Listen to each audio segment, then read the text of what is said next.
Hey everyone, J-Rod Plays here, and again, Happy New Year if you didn't watch the last video. This is going to be on the 2nd that I'll be bringing this video, or at least editing this video, probably maybe released by the 3rd, if not today. But this is going to be my run of the Battleground Moon. It was kind of a miserable one because I kept getting unlucky in certain instances and getting kind of these dumb deaths that like normally don't happen. Especially if you're running it like solo, for example, that you can avoid some of this. But since I was running with teammates and trying to kind of play around them, that can throw things off, and I'll talk about that through the commentary section. So it is a little bit of a longer video.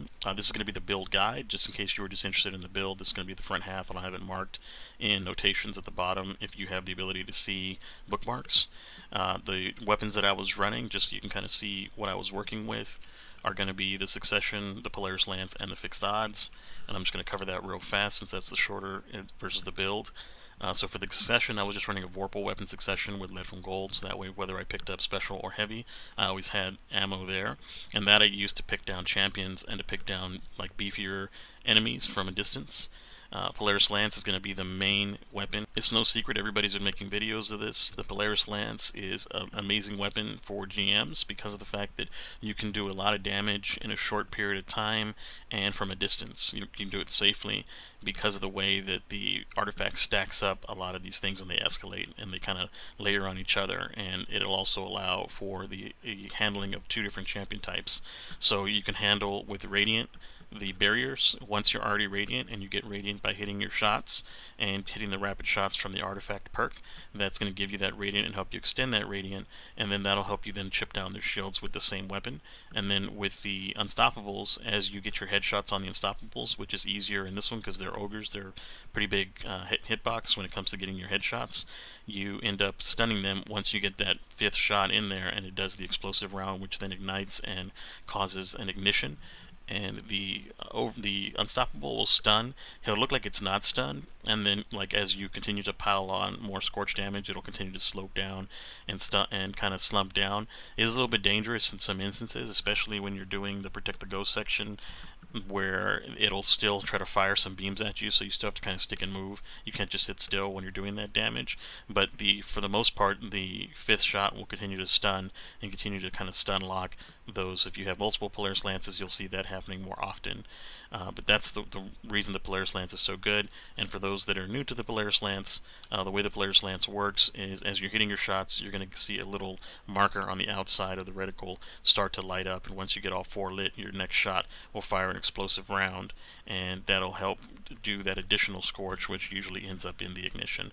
If you have the Polaris Lance Catalyst, it gives you Dragonfly, so you can spread ignition a little bit faster on, you can spread scorch a little bit faster on top of that, getting the Dragonfly kills. So it's nice, it does a lot of damage. And then I was running a Fixed Odds, and I was running Incandescent to help spread scorch. I was running Filled Prep, so that way it helps me with the quicker reloads when you crouch, having a bigger magazine, and this is just to chew through miners.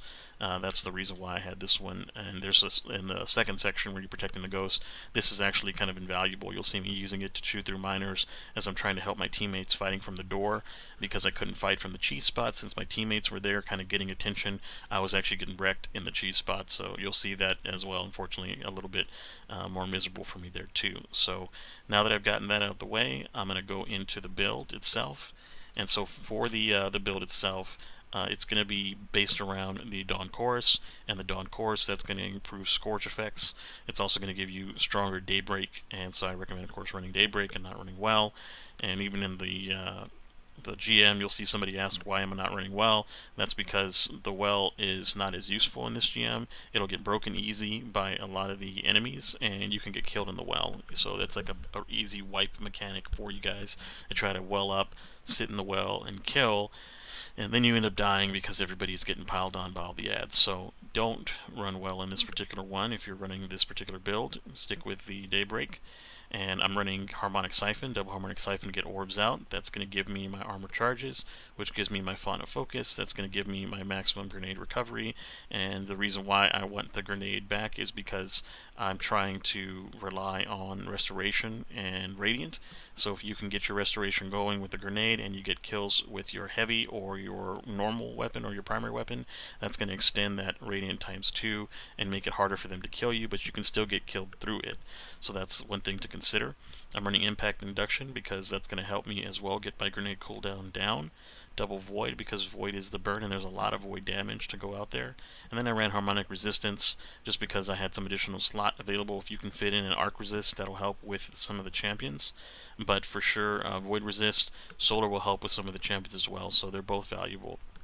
I'm running double solar weapon surge because I would have otherwise been running triple, but I'm running elemental charge because collecting fire sprites, and there's a bunch of them as you go, will give you armor charges and help you with your grenade recovery, and then time dilation to help that as well, with powerful attraction to help grab orbs nearby when I'm casting my will, so I don't have to run out in danger and get them, with bomber again to help my grenade because I was clutching on my grenade to kind of help stay alive. With the artifact, we're running this here just to get us going forward, and you'll see this is just kind of what I'm doing to kind of advance the artifact. I'm running these three, running Killing Trigger, which is going to be important because that's going to start to apply Scorch as you do damage. This one's going to be the one that's going to make you Radiant, which is Flint Striker, very important to the build. Torch is while Radiant, you deal increased damage to Strand and Stasis debuff. That's going to be if you have teammates that are doing these debuffs, that'll stack on. Heart of the Flame is going to help push along the artifact, and that's going to just give you some additional damage if you cast your Solar Super near your allies, which you'll see in the ghost room where you're protecting the ghosts. It comes in handy. I do a ton of damage to the enemies that are sitting there. And then Wished into Being, that's going to help get your super. A lot of orbs will pop out to help you finish off your super. Revitalizing Blast, that's going to help weaken the champions and boss. And then while Radiant, you can get Solar Precision Final Blows to cause them to ignite, so you're getting double that. You're going to get the ignition off of your Polaris Lance, plus the ignition off of Raise of Precision, and so you'll see it end up kind of double igniting and a bunch of ignition damage going out, and you'll see me clear whole groups of ads just with that alone. And then I just chose Argent Ordnance just for the heck of it. It's not part of the build, but that's the setup that I had. And the build itself is just designed to fight from a distance, to picket things from a distance, and to allow me to do a lot of short burst damage when I need to large groups of enemies, and that's kind of how I was able to get through this GM. We even pushed it to the point where we had no reses at the end, so it's kind of a nail biter as you see, but of course I got it done. You're seeing the recording here. I'm going to edit some of the fight out because there are times where my orb is down and the guys are just kind of not doing nothing in certain areas, and so I'm going to try to cut out some of that to shorten it, but it is still going to be a long run, so hopefully you guys enjoy the run and you kind of get tips and tricks on what not to do, what to do for yourself as you're trying to get this GM done for the week. So we'll get into that next.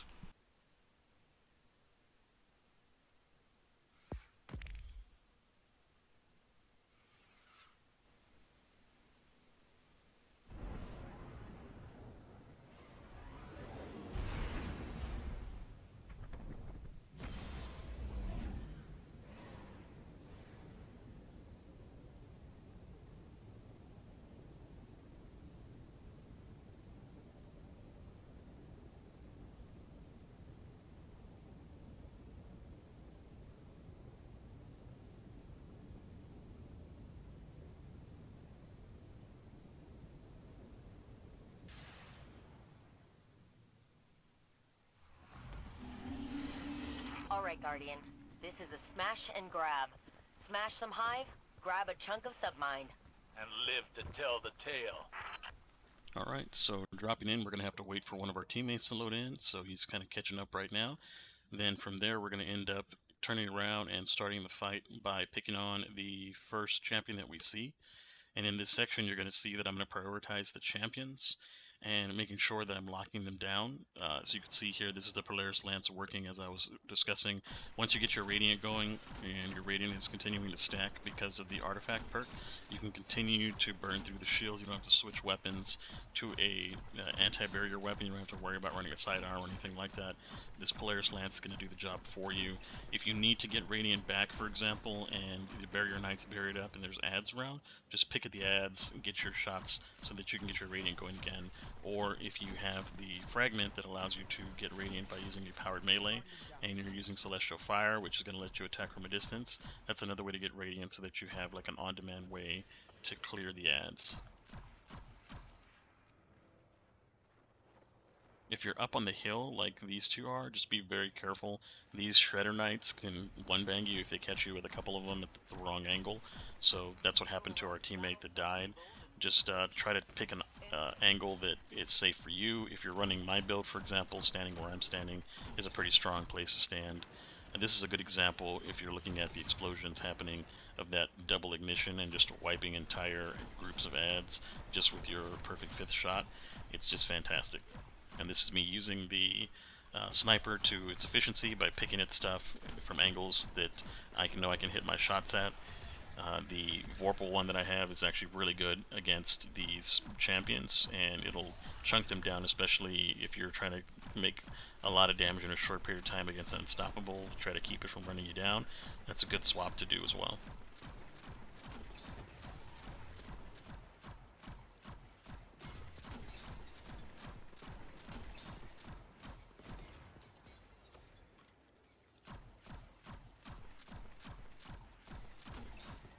Another thing to look out for if you're new to the GM is going to be these towers.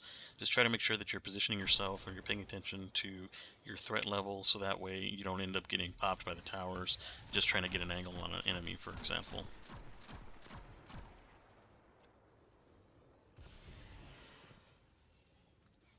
The Polaris Lance is just so good, as you can see.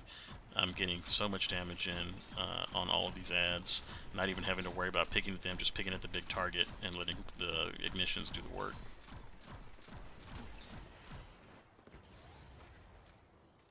And here, look at how much damage you can do in just that one shot once the Unstoppable is stunned properly. That's a perfect example of what I was mentioning, where these Unstoppables will continue to fire at you once you get them with the ignition stun.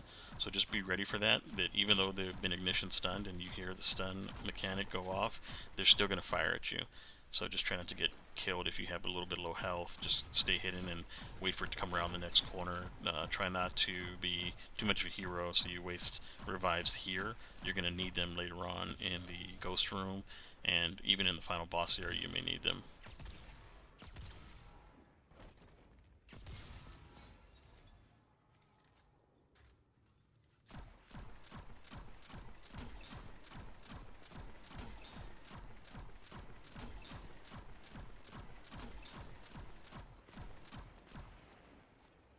And you can see how quickly we burned through that big boss. It was fantastic watching his health chunk down. So this Polaris Lance is no joke. I could have used my sniper as well. I had plenty of sniper ammo, and I could have picked up sniper ammo off the ground, even picking up heavy.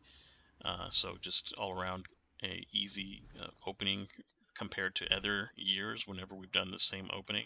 It's taken a lot longer because you're there with Wishender picking at things, where the Polaris Lance does such a good job of easily taking care of ads and groups of ads while still focusing on the objective, which is going to be the bigger enemies.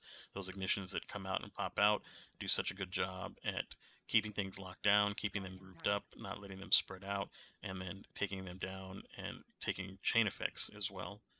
I don't know how that happened, by the way, with our teammate up there. He just fell off the edge, maybe.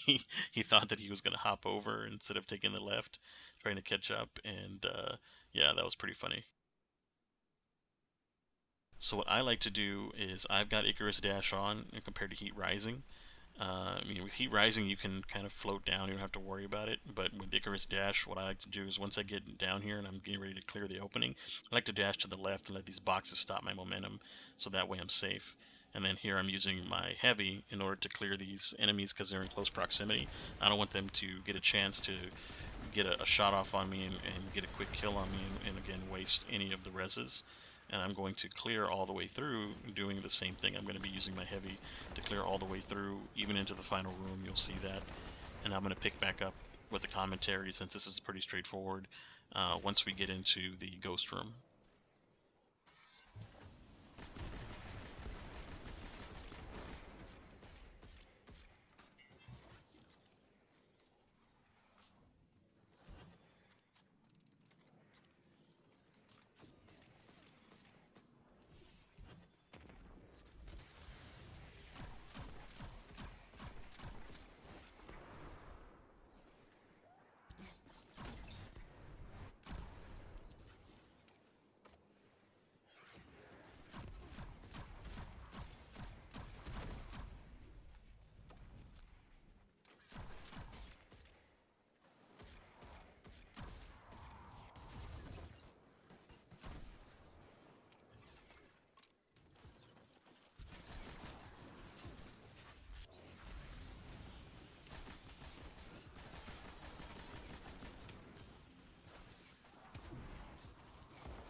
So coming down at the ghost room, you want to make sure that you are aware that there's enemies at the door. So as you'll see here, I'm going to pick at them and just try to keep them unstable so that they can't sit there and begin to fire. And then the next thing that I'm going to be doing is trying to clear and push out so that I can get to the ghost activation and then getting in the safe spot. Now, I call it a safe spot, but it's really only safe if you're like solo, or maybe if everybody's dead and you have to get in a place where you're trying to clutch it for somebody, like you ran out of reses or something crazy. You can hop in where I'm at, and if you stand on the lower part, it'll duck you down to where the enemies, they won't shoot at you in this particular version of it. Before, you would have to be careful and duck in and out because anything with the sniper could still pop you and still kill you. But right now, for whatever reason, they don't shoot at you as often from the front side where I'm looking, but they will shoot at you from the back side. So if you've aggroed stuff and it knows that you're there, or your teammates have aggroed stuff and they know that you're there, they will start throwing in grenades and things like that to try to displace you. And unfortunately, the grenades can sometimes get into a spot where they'll do damage on you. It's not a problem if you have a rift or if you've got your restoration going using your grenade, for example. You can kind of heal through that, but it is a major problem if you're out of both and you're going to be ticked down in a bad spot. Fortunately, I always try to make sure that I'm in here with a invis hunter, because that's going to be one of the really strong builds, is being able to go invis, get your teammate, and then make them invis. And what I tried to do is, I know he a lot of times would try to hit me with invis so that we can both get out of there, but sometimes it was still a bad situation because grenades and stuff are flying in. I try to save my super and use my super in a situation where I'm in a like res moment. I pop my super and I use my dash to get out of there. And a lot of times between your actual damage reduction you get from the super and the speed that you have from the dash, that'll get you to safety. So now what you're looking at here, now that we've gone over that, is the unstoppables becoming the stoppers. So they're going to be the ones that are disrupting the connection. Once you kill the two unstoppables, the connection will then pick back up again, unless it changes over to the next thing where it says protect the ghost. If it ever changes to protect the ghost, then you have to go out there and like go in there and restart the ghost countdown. But right now, with the reestablished connection, all you have to do is just kill these unstoppables and the connection will reestablish itself. So that's what I'm doing right now. I'm trying to pick over the top at these unstoppables and do what I can to get their health down, while my teammates do what they can to try to help with these unstops. Unfortunately, my teammates, they were just not in a spot that they could hit the unstoppables reliably, and now I kind of know what they went through when I went back there to check. You really can't see them very well because you have to stick out pretty far, and with all those enemies out there, until you clear the enemies in the center, you can't really see the unstops, so it's up to me to try to get that done. And so here, this is me using my special to get out of there, using my super, should I say, to get out of there, because I knew that if I would have stayed there, the next grenade would have killed me. So that's what I'm doing now, is I'm running my Dawn Blade, and I'm getting out there, and I'm trying to kill what I can as I'm getting across without wasting a res. And so what I'm going to do now is I'm going to be using my heavy ammo to kind of displace these enemies and use my Polaris Lance to try to take out the corrupted chiefs in the back and try to kill everything that I can before moving forward. Then I'm going to drop a rift in a spot where I can dip back into the rift if I get hurt, and now I'm going to start working on the unstoppables by trying to pick at them with the Polaris Lance. So that's one down.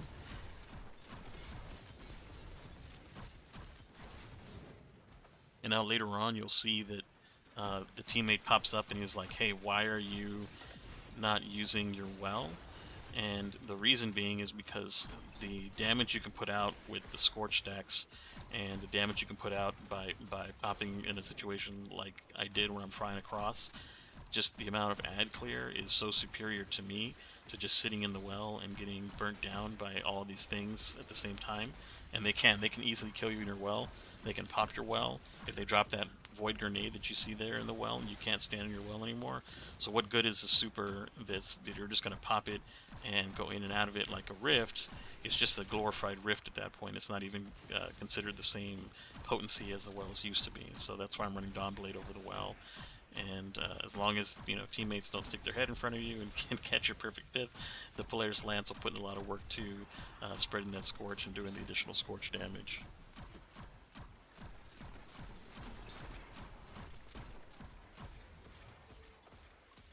And so now I'm going to work on picking off the rest of the Abomination. And as you can see, it's still not easy. There's still a bunch of damage coming in from the side. Those chieftains are no joke. And the thing that I think saved us was going to be getting a super out there so that you can do a bunch of super damage and clear these out later on. So that's the first one back. Now I'm going to try to get back into the safe spot. And normally this would be where you finish things, but because it says protect the ghost, we're going to have to get out there and actually engage the ghost. I'm surprised that the hunter didn't do it already, because the hunter's right there and invisible. But he's going to try right now. Fortunately, it doesn't go his way. I think he's worried about getting seen. And so now it's up to me to get out there. I believe I'm the one that gets out there on this one and does that.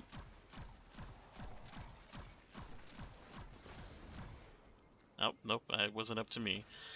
This is the one that I was upset at, where I told you that sometimes the grenade will pop in. You see that I was waiting for my health to come back. If I would have just used my nade or my rift, I would have been fine, and then I could have cleared that side, which I learned to do later on.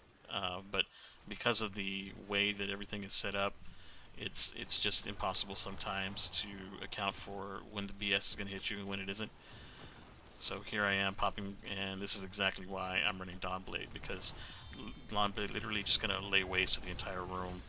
And these are all guys that are super beefy and take a bunch of heavy to kill, but with Dawnblade it's just a couple of swings and the room is fairly clear.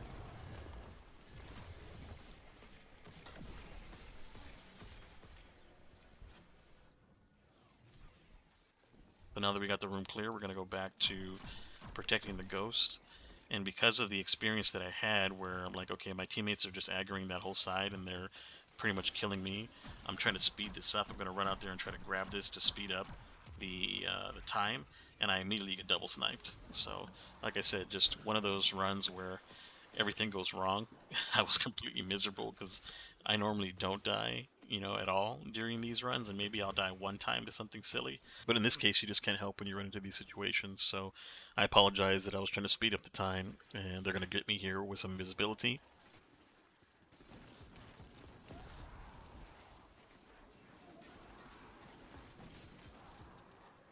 Now from here, it's going to be like a rinse and repeat thing. We're going to end up killing ads, hiding, coming back, killing ads, hiding, and then we're going to try to do the same thing with the Unstoppables. Killing ads, hiding, killing ads, hiding. I do try to go back into the spot one time to make that difference, and it helps a little bit, but then I decide to come back and end up trying to kind of finish things out by going into the side, killing all the ads that are on my side on the left, killing everything in the center, and then kind of staying out there to help protect the progression. But we'll end up getting waves of Unstoppables, we'll end up getting waves of large ogres, the yellow bar ogres, and those I pick off with my sniper and my heavy. But from here it's pretty straightforward. There's not a lot of additional commentary that I can give. I've kind of gone over the cheese spot. This is going to be the spot that you're on when you're normally doing things. You're going to see again how strong Dawnblade is when I get into a situation where I can use the Dawnblade. And what's effective about it is that you get it back so fast too. So right now I'm at half, but you'll see in a little while as I'm killing ads and I'm helping my teammate create orbs and things, then my super will come back rather quickly and I'll get it off a few more times.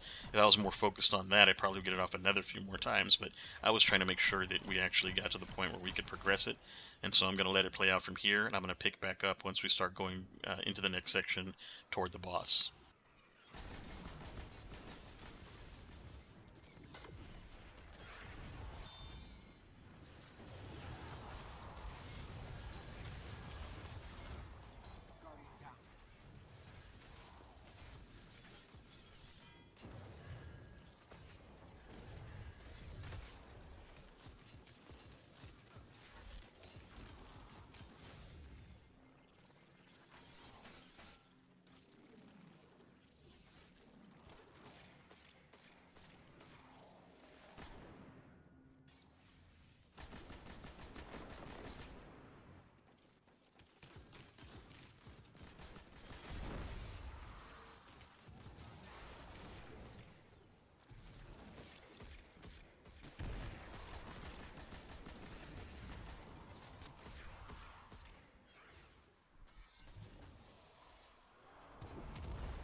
So now that we're at 100%, we're going to head back behind us where the door opens up. If you're new to this, that's going to be the next part of the path.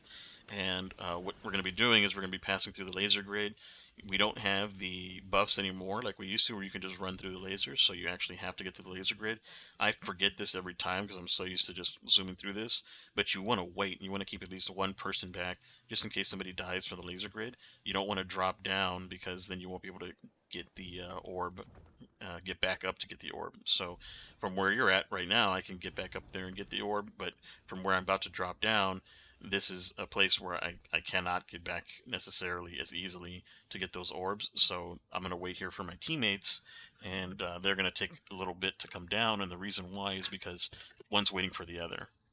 So now that my teammates have joined me, what we're going to be doing next is we're going to be going to the different sides to collect the little lasers that you use to shoot. And what was frustrating is that we have a hunter that is invisibility hunter, right? He's the one that grabs all the things. And so I get up there and I use efficiently the laser that I have. And so now I'm thinking, okay, so this hunter is going to help me get to these enemies and help me clear the stuff up top because he's got his bow and he can shoot them with the bow. But no, he doesn't. So after a little while, I'm like, okay, well, if you're not going to do anything, and I'm like, where's this third guy? I'm like, did he leave us? But nope, he's down there. He's actually hiding in the little hole that's right at the drop down, and he's doing that because he's picking at stuff as it drops down and keeping it busy. But unfortunately, it's not going to keep it busy forever. Once somebody grabs a core, they do come out and start attacking you. As you see, they attack me here.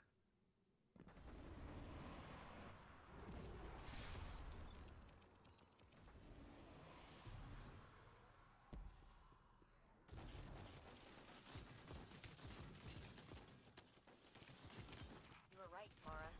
That Scorn's definitely trying to corrupt the submind and using some weird interface to copy out files. What I end up doing is once I get to the top here, I'm going to end up popping and pop my super, that is, so that way I can kill these guys that are going to be tight. Otherwise, they can kill you because they all kind of group up with their scorching and void damage, and those are all the surges right now. Especially, I think it's void is the one that's the threat. And so they're going to be able to easily kill you. And I'm going to get up there, and I'm going to try to get up to the top, but because they're doing such a poor job on ad clear, I end up dying. It's like, at this point, there should have been like 0 to maybe like 1 or 2 ads up there. The hunter could have easily gotten the core as well and jumped up to the top. And so you'll see me tell him, like, get the core, not me. And so I grab the core because I'm like, okay, let me try to get out of here with this core. And then I'm stuck on this hunter, and I'm like, fuck, so I'm trying to like get behind the wall, and it just doesn't go my way. So I get to the point where we can hide the core over here, and then I tell him, get the core, don't get me. And then that's because I want him to go invis, get the core, take it up top, and then finish the door, and he'll end up doing that.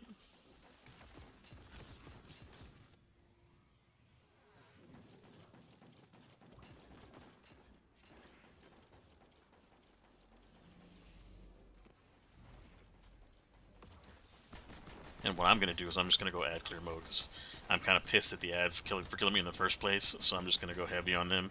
And that's the reason why I brought the machine gun in the first place, so that I could kill ads like this quickly so that I can protect my teammates. I even try to get a reload in here and just making sure he's carrying the core. And I don't even have time because all this stuff's spawning. So I'm just like, let me just get out here real quick and find ways to protect him with what I have.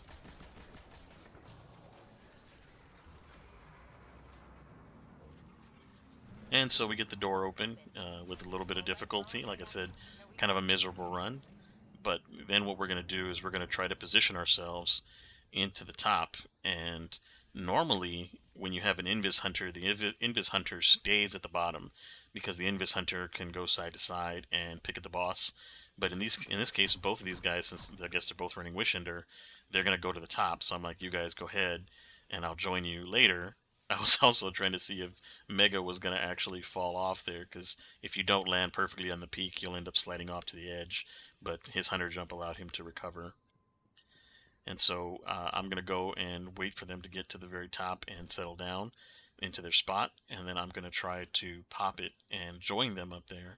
with my Polaris Lance, because my Polaris Lance is going to be very strong at taking out the ad spawns compared to them with their Wishender, which Wishender is great, especially if you're solo, especially if you're running the Surge, because you're going to get an overcharge for the Wishender, which is going to give it a ton of damage. It'll pop shields as well, no problem. But, you know, it just depends on how you use it. If you've seen my past video of this last season, I used it to great effectiveness. So here I'm just checking if they're ready. They're going to tell me that they're ready with an emote, and then I'm going to go ahead and pop the start, and you'll see me then run back. And the way that I do that is I run back and I straighten myself out. I get here on the peak and I get to the side, and then you get past this halfway point before the joining allies takes you. And then from there you can jump up. And now for me, I don't know what happened to me here, because normally like I float right here and I can land right there, but I got like slipped off and I just landed right in the middle of everything.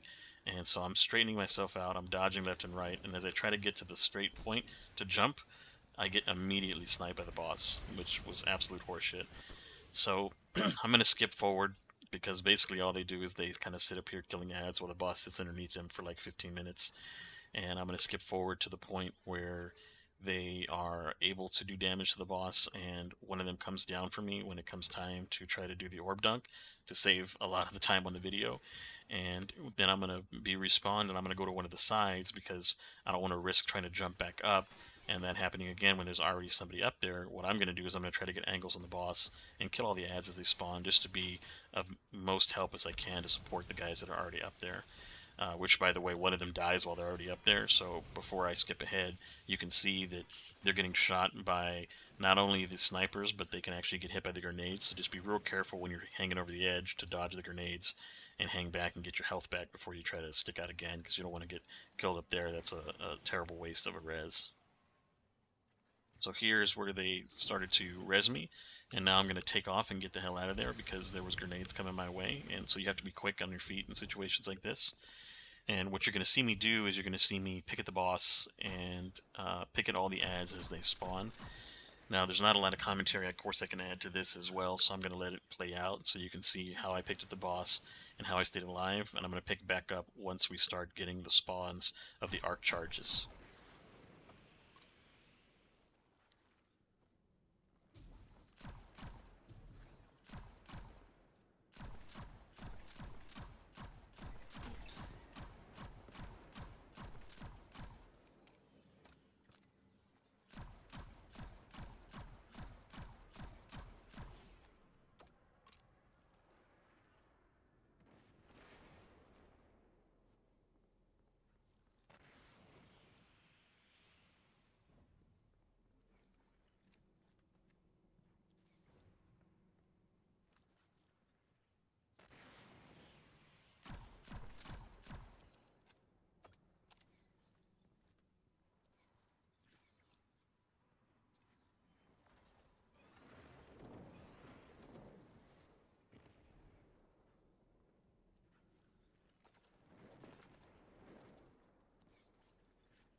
So once you get your boss to half health, you're going to see the arc enemy spawn, the arc charge Scorn, and the arc charge Scorn, they're going to be pretty difficult to kill, and you can see that with me having a heavy, it takes quite a bit of shots to put them down, because not only do we have to pop their shields, but then you have to take out all their health, and they're beefy for red bar enemies. And so what I'm trying to do is I'm trying to clear the way for the Invis Hunter, who's supposed to be able to get Invis, go pick up an arc charge, go dunk it, Invis out, right? I don't know why he wasn't doing that initially. I guess he was just waiting on the unstop and didn't want to get killed by the unstop. So I said, okay, let me help him with this unstoppable.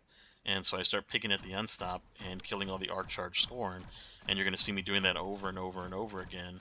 And so I'm going to, again, let it play out as you see me working with the Scorn, working with the groups of enemies as they spawn, using my Polaris Lance to control enemy spawns, and then trying to go side to side, making orbs for Mancilla so that he can actually get out there and get the dunks in. And also try to stay alive, by the way. Like, you'll notice that the arc charge Scorn almost killed me there, and it took me both of my healing abilities to stay alive. I can also pop my super and help take them out, but I was trying to hold on to that. But you'll see that as time goes on, I do end up having to pop my super to clear things out, just to help speed things along. And I do get my super back many times, just because of the amount of enemies that will spawn over and over and over again as it goes. And so I'm going to let it play to the point where we get our 5 battery charges in, and then I'll kind of go through with some additional commentary there.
Right, so we've got the 5th one in, and now the boss is going to have like a little bit of a shield, and he's going to spawn enemies on his side, and they're going to spawn on the left side where I'm shooting at now, and they're going to spawn on the right side and then move their way down to the right section. I don't know what the other two guys were doing on their side, but my job on this side was going to be to keep these enemies cleared, keep this whole side as clear as possible, while also still taking out some of the remaining Arc Charge Scorn. And the Arc Charge Scorn I use all of my abilities on. I use my heavy on. I try to use my special on them because they are really the only threat to killing you outside of a champion that could be lingering around. And so what I'm going to be doing is picking at the boss in between his shots. By the way, you don't want to just sit there and lay into him, because he can kill you with his sniper. So as soon as you see it charge up, you just hop back in, as you see me doing here, and then anything that comes remotely close to me, I'm either going to kill, dodge past, or pull my heavy out and take out. And so from here I'm going to let it play out so you can kind of see how I played around my teammates and try to support them while still not dying, especially because we've now gotten to the point where we've hit the cap on the time and we've lost all of our reses. I think we had like 6 left, but now we're down to 0. So what I'm doing again is I'm clearing ads, I'm dodging the boss while still doing my best to try to make sure that nothing sneaks up on my teammates as they wish into the boss. And then as I'm clearing the ads, of course, I'm building my super.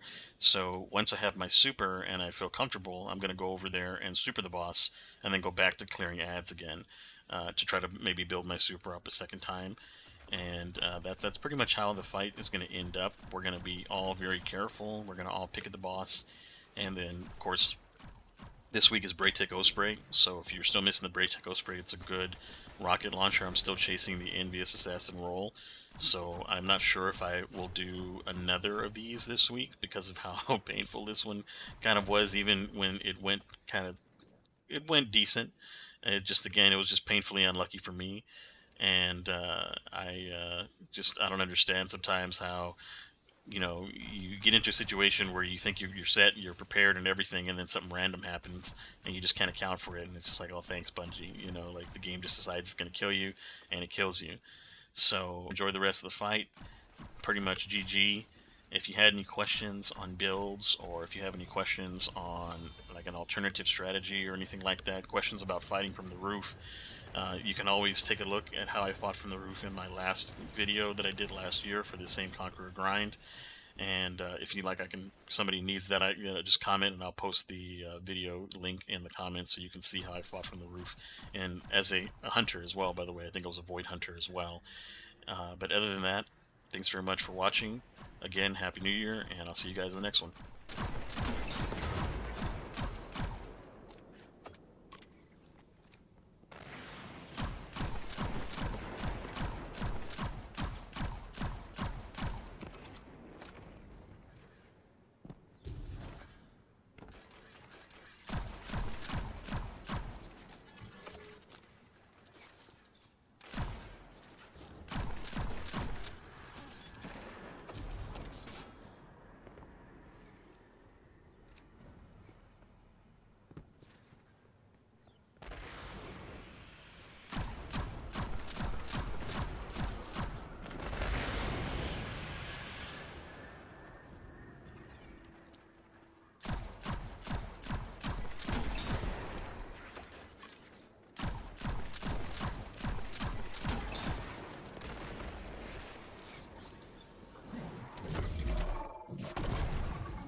encountered clarity. This was the beginning of everything. The second age after the Traveler. It was meant to be the age of man. There was never a second age, only a precursor to the collapse. The Witness drew you in and exploited you, like an invasive vine pushing through a crack in stone. You invited it in, and it ran rampant. From your tone, I take it you've had a similar experience? Well, that doesn't surprise me. You seem the type to be attracted to power. No, it is power that is